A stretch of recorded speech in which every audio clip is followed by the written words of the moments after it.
Hi everyone, in this video I'm going to show you the ways to verify your Huobi account.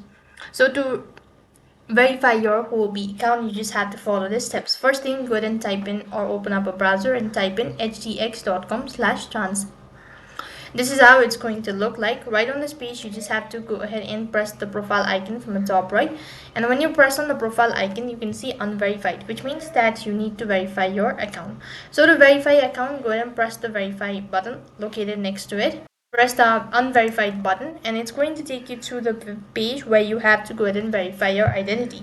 As per the verification, you need to go through the personal verification or institutional verification. So click on verify now, and moving on, you need to go ahead and provide in all of these information. So from here, you just have to follow the prompt and accordingly provide the information that has been asked, and you'll have successfully verified your Huobi account. That is all for this video. I hope the video was helpful. Make sure to like, share and subscribe to our channel.